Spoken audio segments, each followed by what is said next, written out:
Hello student, आज हम देखेंगे 11वीं क्लास का फिजिक्स और इसमें हम देखेंगे चैप्टर नंबर 7 और ये है हमारा systems of particles and rotational motion. तो इन सब के बारे में आज हम देखेंगे। तो देखिए, इसमें सबसे पहले इंट्रोडक्टरी पार्ट है हमारा, इसको देखेंगे। सबसे पहले तो हमें पता होना चाहिए कि हमारा पार्टिकल क्या होता है। देखिए, particle is defined as an object whose mass is finite. Particle एक ऐसा ऑब्जेक्ट होता है जिसका मास तो फाइनाइट होता है but whose size and internal structure can be neglected. लेकिन उसका जो साइज है और उसकी जो इंटरनल स्ट्रक्चर है उसको निगलेक्ट कर सकते हैं। मतलब वो इतना छोटा होता है साइज उसका कि उसको हम निगलेक्ट कर सकते हैं, तो वो हमारा क्या कहलाएगा? पार्टिकल कहलाएगा।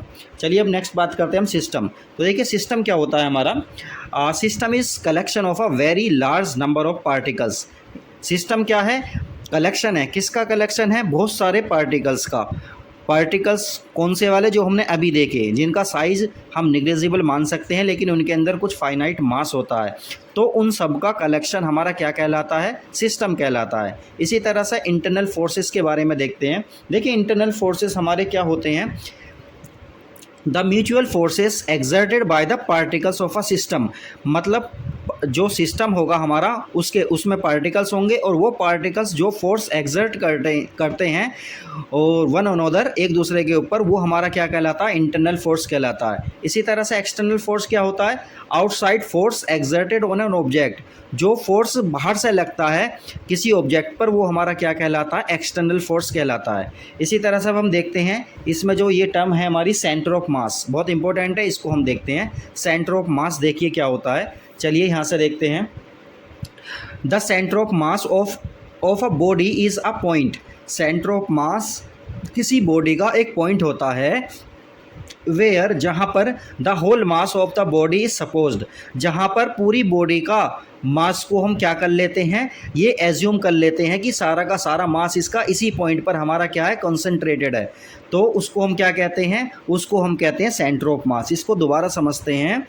किसी बॉडी का सेंटर ऑफ मास वो पॉइंट होता है जहाँ पर हम ये मान लेते हैं कि पूरी बॉडी का सारा मास इसी पॉइंट पर हमारा कॉन्सनट्रेटेड है। और उससे हम क्या करते हैं? जिस तरह से बॉडी हमारी किसी भी तरह का मोशन करती है, तो वो सेंटर ऑफ मास हमें शो कर देता है कि जो मोशन हो रहा है उसमें किस तरह का हो रहा है। चलिए, इसकी नेक्स्ट डेफिनेशन है, the centre of mass of a system of particles is that single point. ये वो सिंगल पॉइंट होता है। इसकी दूसरी डेफिनेशन में ये लिखा है कि the centre of mass of a system of particles is that single point. ये वो सिंगल पॉइंट होता है किसी सिस्टम का which moves in the same way, जो उसी वे में, उसी मोशन में, उसी डायरेक्शन में चलेगा, in which a single particles having the total mass of the system. जिसमें क्या होगा? सिंगल पार्टिकल किसी बॉडी का जिस पर टोटल मास है वो मूव करेगा। And acted upon by the same external force would move. और एक्सटर्नल फोर्स जो एक्ट उस पर कर रहा है वो कैसा होगा? Same external force would move. जिस तरह से सेम एक्सटर्नल फोर्स उस पर मूव कर रहा हो, मतलब लग रहा हो। ठीक है, मतलब इसको समझते हैं एक एग्जांपल से। देखिए, ये हमारे पास एक हैमर टाइप में कुछ चीज़ दी हुई है। तो सपोज करिए इस हैमर टाइप को हमने क्या किया है, इसका सेंटर ऑफ मास देखिए यहाँ पर लाई करेगा। तो जैसे ही हम इसको क्या करेंगे, इसको फेंकेंगे, देखिए इस तरह से हमने इसको फेंका है, मतलब हमने इसको इस डायरेक्शन में फेंका है, तो देखिए ये घूमता हुआ जाएगा, इस तरह से ये घूमता हुआ जा रहा है। लेकिन इसका सेंटर ऑफ मास देखिए किस तरह का मोशन कर रहा है? लीनियर मोशन कर रहा है। इसका सेंटर ऑफ मास कैसा मोशन कर रहा है? लीनियर मोशन कर रहा है, क्योंकि हमने इस पूरे को होली कैसे फेंका है? इस तरह से फेंका है। लेकिन ये रोटेट कर रहा है, लेकिन इसका जो सेंटर ऑफ मास है वो किस तरह से मोशन कर रहा है? वो लीनियरली मोशन कर रहा है। तो सेंटर ऑफ मास हमारा बता देता है कि कोई बॉडी, फुली बॉडी यानी कि होल बॉडी हमारी किस तरह से मूव कर रही है। चलिए अब आगे देखते हैं।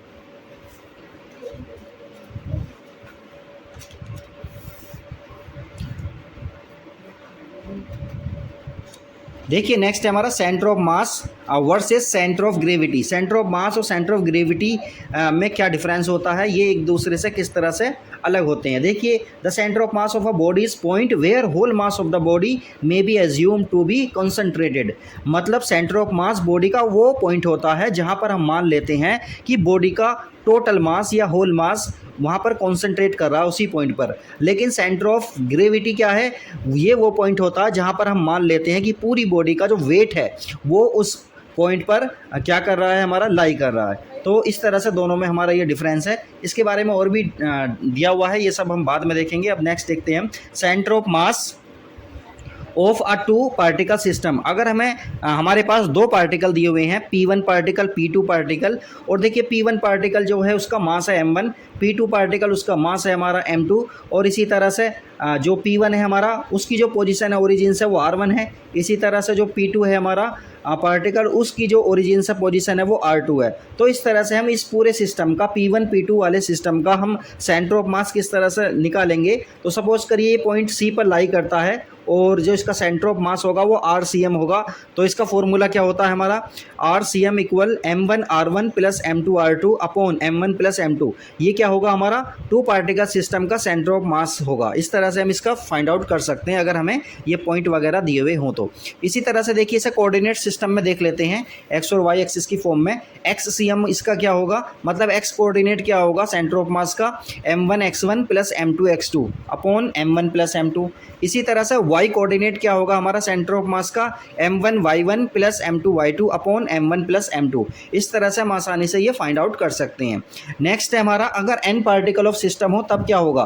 तो देखिए यहाँ पर क्या दिया हुआ है, centre of mass of n particles system, मतलब पार्टिकल कितने हमारे, बहुत सारे पार्टिकल हैं। तो उस सिचुएशन में देखिए सपोज करिए ये हमारा एक कोई ऑब्जेक्ट है और इसमें बहुत सारे हमारे क्या हैं, पार्टिकल्स हैं, और उन पार्टिकल्स का मास M1 M2 M3 इस तरह से हैं, और उनकी पोजीशन ओरिजिन से हमारी R1 R2 R3 Rn है। तो देखिए इसका सेंटर ऑफ मास हम किस तरह से निकालेंगे। तो सीधा फॉर्मूला हम देखते हैं इसका, ये फॉर्मूला होगा हमारा इसके लिए।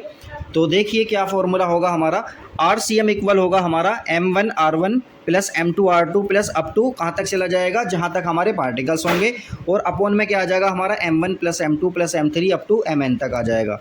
इसी तरह से देखिए इसको हम कार्टेशियन फॉर्म में भी हम देख सकते हैं।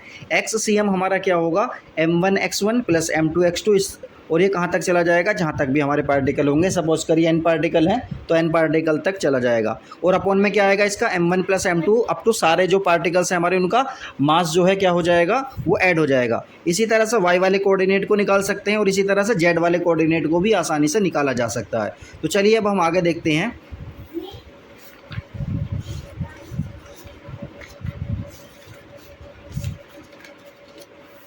चलिए अब नई चीज़ आई है हमारे लिए, रिजिड बॉडी। देखिए रिजिड बॉडी क्या होती है, हाँ, a body said to be rigid, एक बॉडी कोई भी वो रिजिड कहलाएगी। कब कहलाएगी, if it does not undergo any change, अगर वो कोई जो है चेंज उसमें नहीं होता है, किसी चेंज को शो नहीं करती है, in its size and shape, उसके साइज में और शेप में कोई चेंज नहीं होता है। कब नहीं होता, how ever large the external force may be acting on it, कितना भी बड़ा फोर्स उसके ऊपर लगा लिया जाए। कौन सा फोर्स, एक्सटर्नल फोर्स।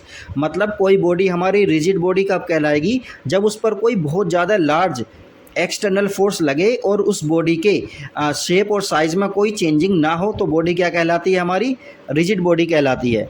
तो चलिए अब हम आगे देखते हैं centre of mass of regular bodies. कुछ रेगुलर बॉडीज़ हैं हमारी, उनका सेंटर ऑफ मास कहाँ लाई करता है, ये सब हम देखेंगे, उसकी ज्योमेट्री के बेसिस पर देखेंगे। देखिए कुछ हमारी बॉडी रेगुलर होती है, रेगुलर का क्या मतलब है, उनका शेप या साइज़ क्या होगा, वो फिक्स रहता है। तो ऐसी बॉडी का जो सेंटर ऑफ मास है वो हमें पता होता है कि कहाँ लाई करेगा। जैसे कि ये थिन रोड हो गई हमारी, थिन रोड का सेंटर ऑफ मास कहाँ लाई करेगा, उसके सेंटर पर लाई करेगा। इसी तरह से ये रिंग है और ये डिस्क है, तो रिंग का जो सेंटर ऑफ मास होगा उसके सेंटर पर लाई करेगा। इसी तरह से डिस्क जो होगी उसका सेंटर ऑफ मास उसके सेंटर पर लाई करेगा। सेंटर कौन सा, ज्योमेट्रिकल सेंटर जो होता है इनका। लेकिन हमें एक बात देखनी है, डिस्क और रिंग में क्या डिफरेंस होता है। देखिए जो रिंग होती है हमारी, उसकी सर्कमफेरेंस पर ही मास होता है, बीच में पूरा का पूरा खाली होता है। लेकिन जो डिस्क होती है उसमें पूरे के पूरे में मास होता है। तो इन दोनों में डिफरेंस ये होता है। इसी तरह से हमारी नेक्स्ट बॉडी है रेक्टेंगुलर लेमिना। रेक्टेंगुलर लेमिना क्या है हमारी, ये 2D बॉडी है। मतलब इसमें क्या होता है, लेंथ होती है, ब्रेथ होती है, इसमें मोटाई नहीं होती है, मतलब 3D नहीं होती। तो इस तरह की बॉडी का भी सेंटर ऑफ मास कहाँ लाई करेगा, इसका जो ज्योमेट्रिकल सेंटर होगा वहाँ पर लाई करेगा। इसी तरह से ये क्यूबिकल ब्लॉक है, क्यूबिकल ब्लॉक हमारा 3D होगा, तो इसका भी सेंटर ऑफ मास कहाँ लाई करेगा, इसके ज्योमेट्रिकल सेंटर पर लाई करेगा। इसी तरह से हमारा सिलेंडर है, सिलेंडर का जो सेंटर ऑफ मास है वो कहाँ लाई करेगा, इसके एक्सिस पर लाई करेगा, और वो एक्सिस कहाँ होगी, इसकी मिड में जो होगी, मतलब मिड पॉइंट पर लाई करेगा इसके। नेक्स्ट है हमारा स्पेयर। स्पेयर हमारा 3D होता है, जैसे कि एक बॉल हो गई, वो होलो भी हो सकता है या फिर वो सॉलिड भी हो सकता है, उसका भी सेंटर ऑफ मास उसके सेंटर पर लाई करेगा। इसी तरह से ट्रायंगुलर लेमिना है और राइट सर्कुलर कोन है, इनका भी हम देखेंगे कि कहाँ लाई करेगा। चलिए अब हम टेबल से समझते हैं।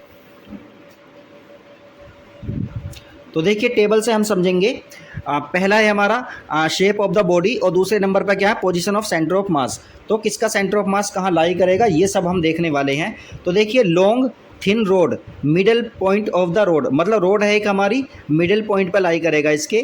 थिन सर्कुलर रिंग अभी हमने देखा जियोमेट्रिकल सेंटर पर लाई करेगा इसके। ऐसे ही सर्कुलर डिस्क है हमारी, इसके भी जियोमेट्रिकल सेंटर पर लाई करेगा।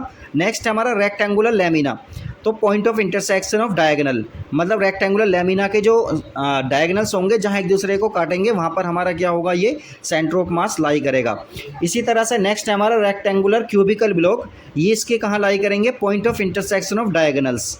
इसी तरह से सिलेंडर है हमारा middle point of the axis, axis जो होगी हमारी उसके मिडिल पॉइंट पर लाई करेगा। नेक्स्ट है हमारा सॉलिड और होलो स्पेयर। स्पेयर हमारा कैसा भी हो, चाहे वो सॉलिड है या फिर होलो है, ज्योमेट्रिकल सेंटर पर ही लाई करेगा उसके भी। ट्रायंगुलर लेमिना के कहाँ करेगा, point of intersection of the medians, जहाँ मीडियन आपस में एक दूसरे को क्रॉस करेंगी, इंटरसेक्ट करेंगी, वहाँ पर वो लाई करेगा। इसी तरह से नेक्स्ट है हमारा right circular cone. Right circular cone कहाँ, राइट सर्कुलर कोन जो होती है उसके कहाँ लाई करेगा, a point on its axis, उसकी एक्सिस पर लाई करेगा। और कहाँ करेगा, at a distance of h/4 from its base, इसके बेस से कहाँ लाई करेगा, h/4 पर। मतलब यहाँ देखिए ये इसका बेस हो गया हमारा, ये हमारा बेस है और इस बेस से h/4 डिस्टेंस पर, टोटल डिस्टेंस ये हाइट कितनी है इसकी h, तो h के फोर्थ पार्ट पर लाई करेगा यहाँ से। तो इस तरह से हम बता सकते हैं। तो ये हो गया हमारा। अब चलिए अब हम नेक्स्ट देखते हैं हमारा rotational motion of a rigid body. Rigid body है हमारी, जो कि हमने अभी देखी कौन सी रिजिड बॉडी होती हैं, और रोटेशनल मोशन के बारे में हम देखते हैं कि रोटेशनल मोशन क्या होता है रिजिड बॉडी का। तो चलिए देखते हैं। A body set to possess rotational motion, एक बॉडी कोई रोटेशनल मोशन करेगी, कब करेगी, या उसके अंदर रोटेशनल मोशन होगा कब होगा, if all its particles moves, अगर उसके सारे पार्टिकल्स मूव्स करें along circles in parallel planes, अगर उसके सारे के सारे पार्टिकल्स किस तरह से मूव करें, एक सर्कल में मूव करें इन पैरेलल प्लेन में, और पैरेलल प्लेन होना चाहिए। The centre of these circles lie on a fixed line perpendicular to the parallel planes and this line is called the axis of rotation. मतलब ये है, ये हमारा कोई एक बॉडी है हमारी, और इस बॉडी का हमने ये वाला पॉइंट फिक्स कर दिया है और इस एक्सिस के अबाउट इसे घुमाना शुरू कर दिया हमने। तो इसके सारे के सारे पार्टिकल्स क्या होंगे, सर्कुलर पाथ में क्या करेंगे, मूव करेंगे, और क्या करेंगे और सेंटर ऑफ मास क्या होगा, सभी का सेंटर ऑफ मास जो होगा, और जो है क्या नाम है इसका, ये वाला जो पॉइंट होगा हमारी, ये वाली एक्सिस होगी, इसके अबाउट के सेंटर ऑफ मास सभी के क्या करेंगे, मूव करेंगे। तो इस तरह का जो मोशन होगा हमारा वो क्या कहलाता है, रोटेशनल मोशन कहलाता है। देखिए रोटेशनल मोशन और सर्कुलर मोशन में फ़र्क होता है। रोटेशनल मोशन जो होता है हमारा वो किस तरह का होता है, बॉडी अपने ही किसी एक्सिस के अबाउट रोटेट करती है। लेकिन सर्कुलर मोशन में क्या होता है, जो सेंटर होता है वो कोई एक्सटर्नल होता है सेंटर, मतलब बॉडी किसी सेंटर के अबाउट मूव करती है, होल बॉडी किसी सेंटर के अबाउट मूव करती है। लेकिन रोटेशनल मोशन में क्या होता है, बॉडी खुद के ही किसी सेंटर के अबाउट या किसी फिक्स पॉइंट के अबाउट क्या करती है, रोटेट करती है। तो इनमें ये फ़र्क होता है। तो चलिए अब हम आगे देखते हैं। Equations of rotational motion. Rotational motion की भी हमारी कुछ इक्वेशंस होती हैं। तो इक्वेशंस ऑफ रोटेशनल मोशन को हम देखते हैं। देखिए हमने derivation of first equation of motion, ये सब डेरिवेशन तो हम बाद में करेंगे, लेकिन फ़िलहाल हम देख लेते हैं कि इक्वेशन ऑफ मोशन में फर्स्ट इक्वेशन ऑफ मोशन कौन सी होती है। ओमेगा इक्वल होता है omega naught plus alpha T. तो देखिए यहाँ पर क्या है, जो हम इक्वेशन ऑफ मोशन हमने देखी थी, v equal u plus a t, s equal u t plus half a t square, v square equal u square plus 2as वगैरह, वो वाली इक्वेशन ही है सब। लेकिन क्या है यहाँ पर देखिए, ये ओमेगा क्या है हमारा, ये फाइनल वेलोसिटी है, ओमेगा नोट हमारी इनिशियल वेलोसिटी है, और अल्फ़ा जो है हमारा ये एक्सीलरेशन है। कौन सा एक्सीलरेशन है? एंगुलर एक्सीलरेशन है। और टी मतलब टाइम है। तो इस तरह से ये फर्स्ट इक्वेशन ऑफ मोशन है हमारी, कौन सी वाली? रोटेशनल वाली। तो ओमेगा इक्वल होता है omega naught plus alpha T. इसी तरह से हम दूसरी वाली को देखेंगे। तो देखिए सेकंड वाली में हमारे क्या दिया हुआ? Theta equal omega naught T plus 1/2 alpha T square. तो देखिए थीटा क्या है यहाँ पर? एंगुलर डिस्प्लेसमेंट है यहाँ पर। और ओमेगा नॉट क्या है हमारा? ये इनिशियल वेलोसिटी है, एंगुलर वेलोसिटी। कौन सी? Initial angular velocity. और टी हम जानते हैं टाइम है। इसी तरह से अल्फा क्या है? एंगुलर एक्सीलरेशन है। और टी मतलब टाइम है। इसी तरह से देखिए third equation of rotational motion को हम देखते हैं। Omega square minus omega naught square equal to alpha theta. तो ये तीनों इक्वेशन बहुत इंपॉर्टेंट है। इन पर फॉर्मूले, इन पर जो न्यूमेरिकल्स बहुत ज़्यादा बनते हैं, तो इनको हमें अच्छे से याद रखना है। चलिए आगे देखते हैं। चलिए अब नेक्स्ट है हमारा मोमेंट ऑफ फोर्स और टॉर्क। मोमेंट ऑफ फोर्स और टॉर्क इसको देख लेते हैं। तो देखिए ये क्या है हमारा? टॉर्क और moment of force. The torque और moment of force is the turning effect of the force about the axis of rotation. It is measured, ये कैसा मेजर्ड होता है? As the product of the magnitude.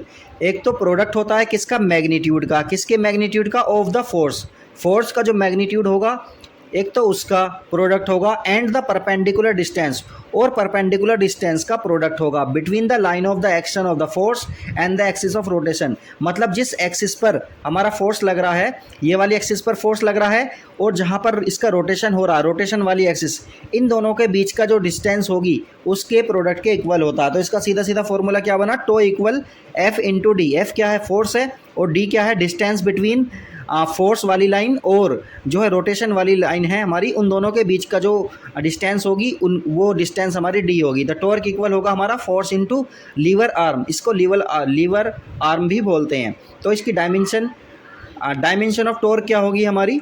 Dimension होती है हमारी ml/2 T⁻⁻²। और इसकी जो यूनिट होगी वो SI यूनिट होगी हमारी, इसकी न्यूटन मीटर इसकी SI यूनिट होगी। चलिए अब आगे देखते हैं हम। नेक्स्ट है हमारा moment of couples. Moment of couple को देखते हैं। देखिए इसका फॉर्मूला देखते हैं और इसके बारे में देखते हैं।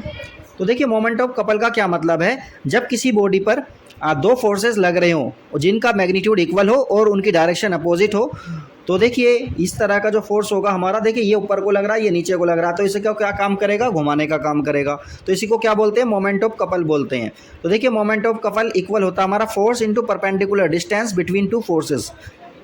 एक कोई आइदर फोर्स, कोई एक फोर्स लेंगे और दोनों फोर्सेस के बीच की जो डिस्टेंस है उनका दोनों का मल्टीप्लाई हमारा क्या कहलाता है? मोमेंट ऑफ कपल कहलाता है। चलिए अब इसमें थोड़ी सी ये डेफिनेशन से ये देख लेते हैं। Work done by a torque. और टॉर्क के द्वारा जो वर्क डन होगा उसका फॉर्मूला क्या होगा? W equal tau into del theta होगा। W क्या है हमारा? वर्क डन है। टो क्या है हमारा? मोमेंट ऑफ कपल भी बोल सकते हैं इसको, या फिर टॉर्क भी बोल सकते हैं। और थीटा क्या है हमारा? कितना इन्होंने एंगुलरी डिस्प्लेसमेंट किया। तो ये फॉर्मूला बना हमारा work done by a torque equal हो जाएगा हमारा टॉर्क इनटू एंगुलर डिस्प्लेसमेंट, इसके बराबर हो जाएगा। इसी तरह से पावर के बारे में भी हम निकाल सकते हैं। Power delivered by torque, torque से कितनी पावर निकलेगी या टॉर्क कितनी पावर बना रहा है उसको क्या बोलेंगे? P इक्वल होगा टो इंटू ओमेगा। टो क्या है हमारा? टॉर्क हो गया, और ओमेगा क्या है हमारा? एंगुलर वेलोसिटी हो गई। इस तरह से ये हम कर सकते हैं। आगे देखते हैं हम। नेक्स्ट है हमारा एंगुलर मोमेंटम। तो एंगुलर मोमेंटम देखते हैं क्या है।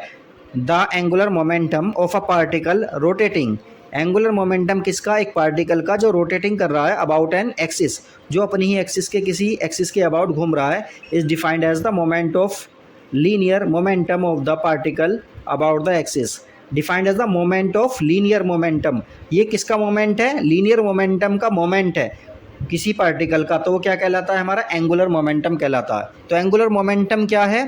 मोमेंट है किसका? लीनियर मोमेंटम का। उसको हम क्या कहते हैं? एंगुलर मोमेंटम कहते हैं। तो फॉर्मूला देखिए इसका, angular momentum equal linear momentum into its perpendicular distance from the axis of rotation. तो इसको एंगुलर मोमेंटम को हम एल से रिप्रेजेंट करते हैं, और इसका फॉर्मूला हो जाएगा P इंटू डी। पी क्या है हमारा? लीनियर मोमेंटम, और डी क्या है हमारी? डिस्टेंस। कौन सी डिस्टेंस? परपेंडिकुलर डिस्टेंस है। It's perpendicular distance from the axis of rotation. Axis of rotation से इसकी परपेंडिकुलर डिस्टेंस हो जाएगी। तो चलिए इसका डायमेंशन देख लेते हैं। डायमेंशन हो जाएगी इसकी ml² T⁻⁻⁻1, और SI यूनिट क्या है इसकी? केजी मीटर स्क्वायर पर सेकंड हो जाएगी। चलिए अब नेक्स्ट देखते हैं आगे।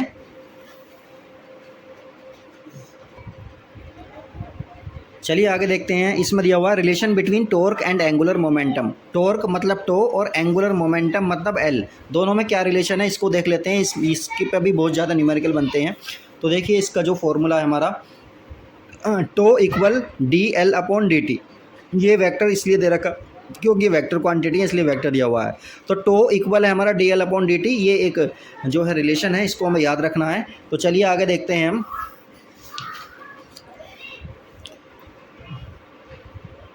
तो नेक्स्ट हमारा इक्विलिब्रियम ऑफ रिजिड बॉडीज, मतलब बॉडी हमारी कैसी है, रिजिड बॉडीज हैं और उनका इक्विलिब्रियम, इसका क्या मतलब है इसको देखते हैं।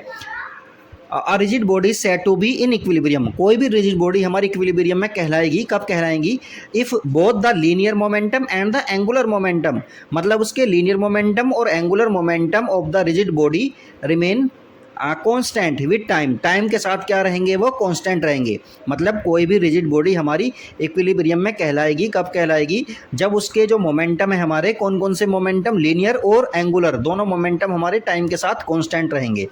तो चलिए इसमें देखिए दो तीन बातें हैं। सबसे पहला है हमारा ट्रांसलेशनल इक्विलिब्रियम। ट्रांसलेशनल इक्विलिब्रियम में क्या होगा, the resultant of all the external forces acting on.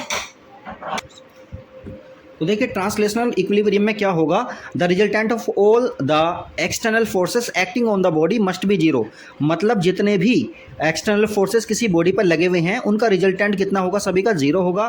तो इस सिचुएशन में हमारा जो बॉडी हमारी क्या कहलाएगी, ट्रांसलेशनल इक्विलिब्रियम में है। तो इसमें हम कह सकते हैं summation of x F external, यानी टोटल एक्सटर्नल फोर्सेस का सम ऑफ होगा वो कितना होगा, जीरो। यानी अलग अलग भी कह सकते हैं, एक्स एक्सिस पर जितने भी फोर्सेस लग रहे हैं उनका रिजल्टेंट कितना होगा, जीरो।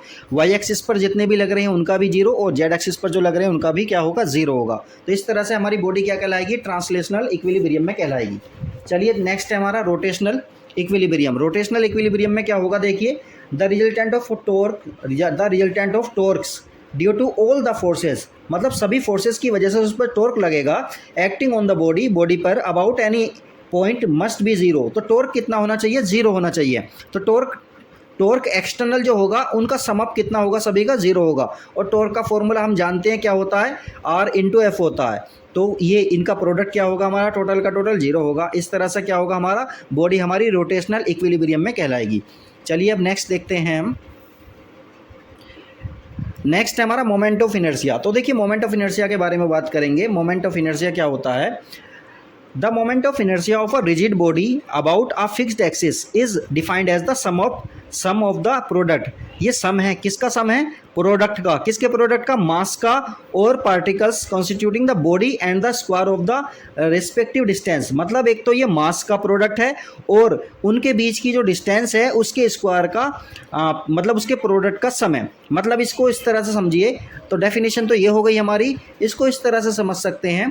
देखिए यहाँ पर हमारी एक बॉडी है और ये जेड एक्सिस के अबाउट क्या कर रही है, रोटेट कर रही है। और इसमें देखिए बहुत सारे पार्टिकल्स होंगे। सपोज करिए पार्टिकल हमारा 1 है, उसका मास है हमारा m1, उसकी जो डिस्टेंस है, कहाँ से डिस्टेंस, जो ये रोटेशन वाली एक्सिस है उससे r1 है। इसी तरह से पार्टिकल हमारा दूसरा है, उस पार्टिकल की जो डिस्टेंस है वो r2 है, कहाँ से, रोटेशन वाली एक्सिस से, और उसका मास m2 है। इसी तरह से इसमें बहुत सारे पार्टिकल्स होंगे। तो इसका जो मोमेंट ऑफ इनर्शिया होगा इसे I से रिप्रेजेंट करेंगे, तो वो क्या होगा, m1 r1 square plus m2 r2 square plus m3 r3 square, और जितने भी पार्टिकल्स होंगे। तो इस तरह से हम इसका moment of inertia find out कर सकते हैं। तो मोमेंट ऑफ इनर्शिया जो होता है उसकी जो डायमेंशन होती है वो होती है ml स्क्वायर t⁻⁻0, मतलब t की पावर 0 होगी। तो t इसमें है नहीं तो t इसमें आएगा भी नहीं। इसी तरह से देखिए इसकी जो SI यूनिट है वो है kg metre square, kilogram metre square होती है। और अगर CGS के बारे में बात करें तो CGS यूनिट होती है इसकी ग्राम सेंटीमीटर स्क्वायर। तो चलिए अब देखिए मोमेंट ऑफ इनर्शिया हमारा किस किस चीज़ पर डिपेंड करता है वो सब हम देख लेते हैं। तो पहला है हमारा factors on which the moment of inertia depends. कौन कौन से फैक्टर ऐसे हैं जिन पर मोमेंट ऑफ इनर्शिया हमारा डिपेंड करता है। तो पहला क्या है हमारा, मास ऑफ द बॉडी। दूसरा है हमारा size and shape of the body. पहला क्या है, मास पर, मतलब बॉडी का मास अगर चेंज होगा यानी कम या ज़्यादा होगा तो मोमेंट ऑफ इनर्शिया भी हमारा चेंज हो जाएगा। इसी तरह से size and shape of the body, size, body का साइज और शेप कैसा है उस पर भी मोमेंट ऑफ इनर्शिया हमारा डिपेंड करता है। नेक्स्ट है हमारा distribution of mass about the axis of rotation, मतलब एक्सिस ऑफ रोटेशन के अबाउट जो मास है बॉडी का वो किस तरह से डिस्ट्रीब्यूट है, मतलब ऐसा कहेंगे कि जो एक्सिस है हमारी, एक्सिस के पास ज़्यादा मास है बॉडी का या एक्सिस से दूर ज़्यादा मास है, तो उस पर भी डिपेंड करेगा। Position and orientation of the axis of rotation with respect to body, तो जो एक्सिस ऑफ रोटेशन है उसकी जो पोजीशन है या उसका जो ओरिएंटेशन है बॉडी के अबाउट कैसा है, तो उस पर भी डिपेंड करेगा। तो एक्सिस ऑफ रोटेशन के बदल जाने से क्या होगा, हमारा मोमेंट ऑफ इनर्शिया भी बदल जाता है। इसी तरह से अब आगे देखेंगे हम। नेक्स्ट है हमारा relation between rotational kinetic energy end moment of inertia. तो रोटेशनल काइनेटिक एनर्जी क्या होगी हमारी और मोमेंट ऑफ इनर्शिया, इन दोनों में क्या रिलेशन है, इसका देखिए सीधा सीधा ये फॉर्मूला होता है। रोटेशनल काइनेटिक एनर्जी इक्वल होती है हाफ आई ओमेगा स्क्वायर। तो काइनेटिक एनर्जी और मोमेंट ऑफ इनर्शिया आई दोनों में रिलेशन ये वाला होता है। इस रिलेशन को हमें अच्छे से याद रखना है। तो ये रिलेशन हमारा क्या हो जाएगा, rotational kinetic energy equal 1/2 I omega square. तो इस तरह से हम इसको देख सकते हैं। नेक्स्ट है हमारा radius of gyration, radius of gyration भी बोल देते हैं इसे। रेडियस ऑफ जायरेशन क्या होती है इसको देखते हैं। The radius of gyration of a body about its axis of rotation may be defined as, इस तरह से इसको हम डिफाइन कर सकते हैं as the distance from the axis of rotation at which if the whole mass of the body, मतलब body के पूरे मास को क्या कर लिया जाए, वर्क कॉन्सेंट्रेटेड, उस पर कंसंट्रेट कर लिया जाए, its moment of inertia about the given axis would be the same as which same as with the actual distribution of mass. इसको इस तरह से समझेंगे, वहाँ से समझ में नहीं आता है तो यहाँ देखते हैं। देखिए क्या है, ये एक्सिस ऑफ रोटेशन है और ये बॉडी है हमारी, इसकी हमारे पॉइंट मासेस है हमारे m1 m2 m3 पार्टिकल्स हैं ये, और इनकी जो डिस्टेंस है एक्सिस ऑफ रोटेशन से r1 r2 r3 rn है। तो इसका जो मोमेंट ऑफ इनर्शिया होगा इसके अबाउट होगा, वो होगा I इक्वल एम के स्क्वायर। तो ये k जो है हमारा, इसको ही हम क्या बोलते हैं, रेडियस ऑफ जायरेशन बोलते हैं। तो इसको हमें ध्यान रखना, इक्वल क्या होता है एम के स्क्वायर। तो इसका जो मोमेंट ऑफ इनर्शिया होगा वो सभी के मोमेंट ऑफ इनर्शिया के क्या होगा, इक्वल होगा। तो इस तरह से क्या होगा हमारा, ये k जो है हमारा रेडियस ऑफ जायरेशन कहलाता है। तो चलिए अब आगे देखते हैं। ये दो थ्योरम है हमारी, थ्योरम ऑफ परपेंडिकुलर एक्सिस, तो इसको पढ़ लेते हैं फिर इसको समझते हैं। थ्योरम ऑफ परपेंडिकुलर एक्सिस, ये थ्योरम हमें बहुत अच्छे से याद रखनी है क्योंकि कंपटीशन में आती हैं। वैसे तो ये बोर्ड के लेवल पर ये जो है रिड्यूस कर दिया गया सिलेबस, तो ये हटा दी गई हैं, लेकिन अभी हमें ये पढ़नी है। तो देखिए, moment of inertia of a plane lamina about an axis perpendicular to its plane, मतलब हमें मोमेंट ऑफ इनर्शिया निकालना है। किसका निकालना है, इस जो है लैमिना का निकालना है जो कि प्लेन लैमिना है, और इस लैमिना के परपेंडिकुलर एक्सिस पर हमें निकालना है। तो वो किसके बराबर होगा, तो क्या होगा, इट्स प्लेन इज इक्वल होगा किसके, to the sum of the moments of inertia of the lamina about any two mutually perpendicular axis in its own plane and intersecting each other at the point where the perpendicular axis passes through the lamina. इसको इस तरह से समझते हैं। देखिए, ये हमारी x Y Z axis है हमारी, और जेड एक्सिस के अबाउट हमें क्या निकालना है, मोमेंट ऑफ इनर्शिया निकालना है। तो moment of inertia about z axis I Z equal होगा हमारा moment of inertia about x axis, moment of inertia about y axis. तो इसको देखिए इस तरह से समझते हैं, फॉर्मूला इसका बनेगा I Z equal I X plus I Y. तो moment of inertia about perpendicular axis हम इस तरह से निकाल सकते हैं। नेक्स्ट हमारा theorem of parallel axis. Theorem of parallel axis को देखते हैं। इसमें देखेंगे the moment of inertia of a body about any axis is equal, किसके इक्वल होगा ये, to its moment of inertia, its moment of inertia about a body about any, मतलब ये किसके इक्वल होगा, it's moment of inertia about a parallel axis through its centre of mass plus the product of the mass of the body and the square of the perpendicular distance between the two parallel axis. इसको इस तरह से समझ सकते हैं। देखिए, हमें moment of inertia निकालना है। सपोज करिए पी क्यू के अबाउट हमें क्या निकालना है, मोमेंट ऑफ इनर्शिया निकालना है इस बॉडी का। तो देखिए वो किसके इक्वल होगा, वो मोमेंट ऑफ इनर्शिया के इक्वल होगा किसके, जो इसके सेंटर के अबाउट मोमेंट ऑफ इनर्शिया होगा उसके, प्लस किसके इक्वल होगा, इस बॉडी का पूरे मास के इनटू इन दोनों एक्सिस के बीच में, ये दोनों पैरेलल एक्सिस है ना, इन दोनों एक्सिस के बीच में जो डिस्टेंस है उसके स्क्वायर के इक्वल होगा। तो इसका फॉर्मूला हमारा क्या होगा, आई इक्वल होगा आई सी एम। आई सी एम क्या है, moment of inertia about centre of mass plus total mass of the body into distance between two parallel axis के स्क्वायर के। तो इस तरह से ये पैरेलल एक्सिस थ्योरम हमारी होती है। नेक्स्ट हम देखते हैं आगे।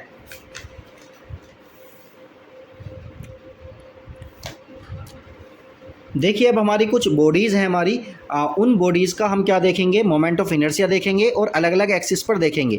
तो सबसे पहला है हमारा moment of inertia of a ring. अब हमें रिंग का देखना है अबाउट एन एक्सिस, और उस एक्सिस के अबाउट देखना है थ्रू इट्स सेंटर, जो इसके सेंटर से होकर जा रही है और परपेंडिकुलर है इसके प्लेन के। तो इस तरह से देखिए ये मोमेंट ऑफ इनर्शिया है, इसके अबाउट हम मोमेंट ऑफ इनर्शिया देख रहे हैं। तो इसका फाइनली फॉर्मूला हम देखते हैं क्या आएगा, I equal M are square, where M क्या है, मास ऑफ द बॉडी, ये जो रिंग है हमारी इसका मास होगा, और आर क्या है, रेडियस ऑफ द रिंग। तो ये होगा हमारा moment of inertia of a ring. Ring का मोमेंट ऑफ इनर्शिया है और किसके अबाउट है, इसके सेंटर के अबाउट है, और परपेंडिकुलर है इसके एक्सिस के, इसके प्लेन के परपेंडिकुलर है। तो फॉर्मूला होगा आई इक्वल एम आर स्क्वायर। इसी तरह से अब हम देखेंगे moment of inertia of a ring about any diameter. तो किसी भी डायमीटर के अबाउट अगर हमें देखना है इसका मोमेंट ऑफ इनर्शिया, मतलब डायमीटर इस तरह से होगा, किसी भी डायमीटर के अबाउट देखेंगे तो उसका फॉर्मूला हो जाएगा I d equal 1/2 m are square. तो हाफ हो जाएगा उस वाले का, पहले वाले का। इसी तरह से देखेंगे moment of inertia of a ring about a tangent in its plane. तो इसी के प्लेन में हम देखेंगे तो ये इस तरह से है यहाँ पर, और ये रोटेट कर रही है इस तरह से, इसके अबाउट इस तरह से रोटेट कर रही है। तो इसका मोमेंट ऑफ इनर्शिया हमारा क्या होगा, इसकी टेंजेंट के about I t equal 3/2 m are square. इसी तरह से देखिए moment of inertia about ring का ही है हमारा, about a tangent perpendicular to its plane. तो टेंजेंट के अबाउट तो है लेकिन इसके प्लेन के परपेंडिकुलर है। इस सिचुएशन में देखिए क्या होगा, यहाँ पर होगा और ये रिंग हमारा क्या करेगा, रोटेट करेगा। तो इसका फॉर्मूला हमारा क्या हो जाएगा, आई डैश टी इक्वल हो जाएगा 2 एम आर स्क्वायर हो जाएगा। तो ये सारे फॉर्मूले हमें याद रखने हैं। अब हम नेक्स्ट देखते हैं moment of inertia of a circular disc. अब इस बार हम क्या देखेंगे, डिस्क का मोमेंट ऑफ इनर्शिया देख रहे हैं। तो वो क्या होगा, किसके अबाउट होगा, about an axis through its centre, जो इसके सेंटर के अबाउट है और परपेंडिकुलर है इसके प्लेन के। तो देखिए इसके प्लेन के परपेंडिकुलर तो इस तरह से होगा। तो देखिए इसका मोमेंट ऑफ इनर्शिया क्या होगा डिस्क का, ये होगा आई इक्वल हो जाएगा हमारा 1/2 एम आर स्क्वायर हो जाएगा। इसी तरह से देखिए moment of inertia of a disc about any diameter. तो डायमीटर के अबाउट क्या हो जाएगा, किसी भी डायमीटर के अबाउट हम देख सकते हैं, इस तरह से या उस तरह से, कोई भी डायमीटर हो सकता है हमारा। तो आई डी इक्वल हो जाएगा 1/4 एम आर स्क्वायर हो जाएगा। इसी तरह से हमारा नेक्स्ट है moment of inertia of a disc about a tangent in its plane. तो इसके प्लेन में जो टेंजेंट है उसके अबाउट हम देखेंगे, वो किसका फॉर्मूला हो जाएगा हमारा 5/4 एम आर स्क्वायर। चलिए नेक्स्ट देखते हैं अब हम। नेक्स्ट है हमारा moment of inertia of a disc. हम अब भी इस बार भी हम डिस्क का ही देख रहे हैं, अबाउट अ टेंजेंट परपेंडिकुलर। इस बार क्या है, टेंजेंट परपेंडिकुलर है, तो उसका फॉर्मूला हमारा क्या बन जाएगा, I dash t equal 3/2 m are square हो जाएगा। चलिए अब नेक्स्ट देखते हैं हम moment of inertia of a thin uniform rod. अब इस बार रोड का देखेंगे about a perpendicular axis through its centre, इसके सेंटर के अबाउट। मतलब ये हमारी क्या हो गई, ये रोड है और इसके सेंटर के अबाउट हमें मोमेंट ऑफ इनर्शिया देखना है। तो इसका फॉर्मूला हमारा क्या हो जाएगा, देखिए आई इक्वल हो जाएगा हमारा M L square upon 12। Formula क्या है, I equal M L square upon 12 हो जाएगा। चलिए अब नेक्स्ट देखते हैं moment of inertia of a thin uniform rod. उसी रिंग का देखना है, रोड का देखना है हमें, about a perpendicular axis through its one end. अब क्या देख रहे हैं हम, वन एंड, यानी अभी तो हमने यहाँ देखा, अब हम क्या देख रहे हैं, इस वाले एंड पर देख रहे हैं या इस वाले एंड पर, किसी एक एंड पर देख रहे हैं। तो उसका फाइनली फॉर्मूला हमारा बनेगा I equal M L square upon 3 हो जाएगा। चलिए अब आगे देखते हैं हम सिलेंडर के बारे में देखेंगे। अब हम देखिए moment of inertia of a hollow cylinder about its own axis. मतलब ये सिलेंडर की एक्सिस हो गई, इसके अबाउट इसका मोमेंट ऑफ इनर्शिया कितना होगा, आई इक्वल होगा एम आर स्क्वायर हो जाएगा। चलिए अब आगे देखते हैं moment of inertia of uniform solid cylinder. अब इस बार क्या देख रहे हैं हम, सॉलिड सिलेंडर के बारे में देख रहे हैं, अबाउट इट्स ओन एक्सिस, इसकी एक्सिस के अबाउट देख रहे हैं। और कैसा सिलेंडर है हमारा, इस बार सॉलिड सिलेंडर है। तो सॉलिड सिलेंडर क्या होता है, पूरी तरह से अंदर से ठोस रहेगा। तो उसका मोमेंट ऑफ इनर्शिया कितना हो जाएगा हमारा, आई इक्वल एम आर स्क्वायर हो जाएगा। यहाँ पर आई तो हम जानते हैं क्या मोमेंट ऑफ इनर्शिया है, एम क्या है मास ऑफ द बॉडी, और आर क्या है रेडियस ऑफ द बॉडी। तो चलिए अब नेक्स्ट देखते हैं हम। देखिए moment of inertia of a solid cylinder about an axis through its centre, जो इसके सेंटर से जा रही है और इसके परपेंडिकुलर है। मतलब इस तरह से हम देख रहे हैं मोमेंट ऑफ इनर्शिया इस एक्सिस के अबाउट, और ये हमारा सॉलिड सिलेंडर है। तो इसका फॉर्मूला हमारा क्या होगा, इसका फॉर्मूला देखिए ध्यान से देखना है हमें, आई इक्वल हो जाएगा एम और ब्रैकेट में r square upon 4 plus l square upon 12। R क्या है रेडियस है और एल क्या है इसकी लेंथ हो गई, ये इसकी हाइट भी बोल सकते हैं। इसी तरह से देखिए moment of inertia of a solid sphere about its diameter. तो सॉलिड स्फीयर है, इसके डायमीटर के अबाउट जो मोमेंट ऑफ इनर्शिया होगा उसका फॉर्मूला देखिए क्या होगा, ये हो जाएगा I इक्वल 2/5 mr² हो जाएगा।